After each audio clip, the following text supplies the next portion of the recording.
Жұмысқа келген бойда редактор шақыртып алып, бұған әдеттегідей бір бума қолжазба берді. Келесі нөмірге кету керек. Ертең жұмыс аяғына дейін басып таста. Бірақ қазір оқып шық. Түсінбеген жерің болса, сұрап ал. Өткен жолғыдай шүпірлеген қате жіберіп, басымды қатырма, деді нығыздап. Бастықтың аты Бастық, бірақ бұл кісі Ақнұрдың бұрынғы бастықтарының біреуіне де ұқсамайды. Жұмысқа жұрттан бұрын келеді, жұрттың бәрінен кейін қайтады. Өте ұқыпты, терең білімді. Бұрындары биік лауазымды қызметтер атқарған көрінеді. Олардан да не үшін босап кеткенін редакциядағы әйелдер тек мінезі мен шыншылдығынан көреді. Енді өзінің жеке меншік газетін ашып соны басқарады. Ақнұрдың мұнда оператор болып жұмысқа орналасқанына бір айдан асты. Бастықтың ыңғайын байқап берген тапсырмаларын тап-тұйнақтай орындайды. Тек соңғы рет түгелін түртіп берген қолжазбасын аса бір көңіл қоймай басқан еді. Енді міне сөз естті. Жалпы Жаныс Бекетович ешкімге дауыс көтеріп ұрыспайды. Ақырын ғана батырып айтады. Содан ақ жаның шығып кете жаздайды. Бір жақсы жері, кейбір басшылар сияқты қарамағындағы қыз келіншектерге тиісіп, орынды-орынсыз әзіл айтып, реті келсе кафеге шақырып, әурелемейді. Олардың көбісі ұрғашы көрсе, көзімен тітіркленіп, оңаша сүйреп, қоқырынып, қорқытып, үркітіп, әйтеуір есебін тауып, қойнына кіргенше қоймайды. Ақнұр ондайлардың талайын көрді. Ақыры біреудің қарамағына түсті. Рас, сол кезде бұл жап-жас еді. 2 жасар ақ борықты жетектеп, тұратын жер мен жұмыс іздеп сандалып жүрген. Сондай күндердің бірінде автовокзалда жасы 40-тарға барып қалған, ерін қып-қызыл шиқандай етіп бояп алған әйел жолға кетіп, іші бауырына кіріп, мұның жағдайын түгін қалдырмай сұрап алып, арзанқол асханаға ертіп барды. Қызы екеуіне шайпай алып беріп, кәдімгідей мүсіркеп, жағдайын жасайтын болып, үйіне апарды. Аз-маз демдерін алған соң, қайтадан әңгімеге кірісті. Кіре беріс бөлмеге шығып, біреулерге телефон соқты. Ертеңіне мұны жетектеп, қала сыртындағы маңдайында Ақтас өндірістік тәжірибе станциясы деп жазылған, айналасы темір тормен қоршалған, көлемі ап-чаптырым ферма тақтілес жерге алып келді. Бастығы әйелдің жасына шамалас, қара торы, көзіне көзілдірік киген, жылдам сөйлейтін кісі екен. Ол бірден мұны сұрақтың астын алды. Қай жердің қызысың? Отбасылық жағдайың, білімің қандай? Мамандығың бар ма? Жасың нешеде? Бәрін мына қағазға жаз, деп ақ парақпен қарындаш ұсынды. Бұрын өз білгенше бәрін жазып шығатын әдетімен шықты. Тағы да сұрақ қойды. Күйеуің не істейді? Неге жазбағансың?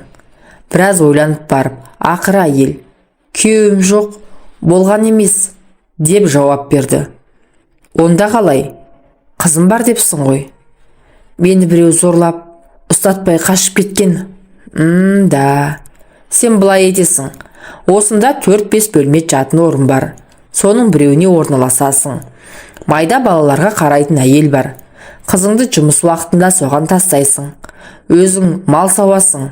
Иә, сиыр сауасың, бие сауасың. Тіпті ешкі де сауасың. Ол қолыңнан келетін шығар. Ауылдың қызысың ғой, білмесең үйретеді. Бәрі дұрыс сияқты еді. Бәленің бәрі 2 ай өткен соң, мұны бастықтың өзіне хатшы етіп алғаннан соң басталды. Ең алдымен қалаға барып, бастан аяқ киіндірді. Тіпті әтір сабын, тіс пастасына дейін алып берді. Қонақ үйдегі кафеден тамақтандырды. Сенің жаңа жұмысыңа орналасқаныңды жуамыз деп, бұған қояр да қоймай жалынып шампан ішкізді. Бастық енді бөлмеге кіргізіп алып, зорлайтын шығар деп, Ақнұрдың зәре ұшты. Не жеп, не ішіп қойғанын білмеді. Шампан емес, тура ушкендей болды. Жоқ, Құдай сақтады.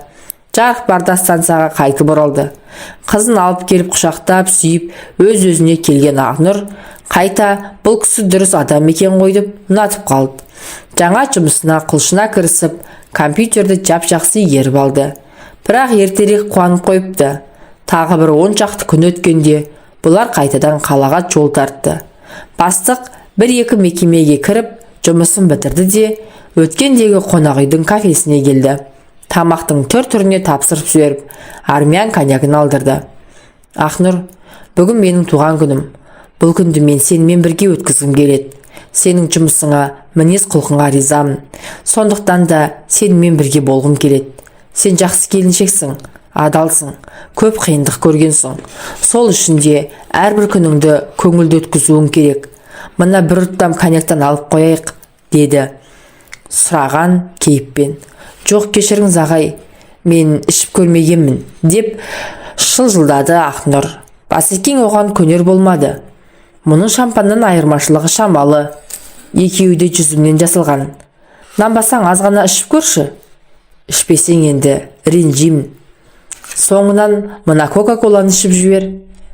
Мақұл, бір ұрттап көрейін. Онан соң қинамаңыз. Бір ұрттап артынан кока-коланы ішті. Жоқ, қиын емес екен. Сұранып қоймаған соң тағы 3-4 рет ішті. Жақсылап тамақ жеді. Одан кейінгісін бәрі кинодағыдай болды.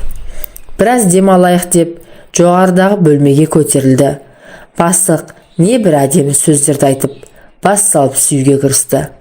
Ақнұрдың қарсыласуға шамасы жоқ еді. Былқ-сылқ еткен бұл көп ұзамай бір рахат құшағына батып кеткен. Содан ертеңіне түске жақын әрең оянды. Қасында тыржалаңаш қорылдап ұйықтап жатқан еркекті көріп жүрегі ұшты. Орнынан қарғып тұрып әжетханаға жүгірді. Лоқсып құсты кеп, көзінен жас парлап өлгенше жылады. Арқан ба, жіп па, бір нәрсе тауып алып асылып өлгісі келді. Жоқ, жаны тәтті екен. Мен қызымды жетілдіруім керек деп өз-өзін жұбатты. Жуынып шайынып алып, бұл жерден баса алған жаққа кетпекші де болды. Бірақ есіктің кілтін таба алмады. Осы екі арада бастығы да оянып, Ақнұрдың жанына келді. Құшақтап мойнынан иіскемекші де болды. Ақнұр шыңғырып жіберді. Жақындамаңыз мағдан. Әбден басынып, алдап әкеліп білгеніңізді істеп, ызаға өртей жылай берді. Ал бастық жымиып күліп, мен қазір жуынып келейін, деп шегініп кетті де тез арада қайтып оралды. Ақнұрды қояр да қоймай шешіндіріп жаюлы төсекке атып ұрды. Кеудесіне басып, ерінен, мойнынан, көзінен құмарлана сүйді. Болды. Енді бұдан бұлай менің әйелімсің. Иә, ең сүйікті әйелімсің. Енді еш қарсыласпа. Сен де мені сүй. Екеуміз бақытты боламыз. Сенің барлық жағдайыңды жасаймын. Сен маған бала туып бересің. Аңқау келіншек тағы да сеніп қалды. Жылағанын тоқтатып, көз жасын алақанымен сүртті. Махаббаттың балын жұтқандай 3-4 сағат айқасып жатты. Жаныс Бекеновичтің мақаласын оқыған сайын Ақнұрдың көзі ашыла түскендей болды.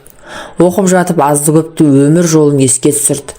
Мақалада жазылғандай, Телегония деген еркекпен жақындасқан әйелдің жатырында өмір бойына сақталып қалатын ұрық қалдығының келер ұрпаққа кейінгі әкесінің кім екеніне қарамай етеді.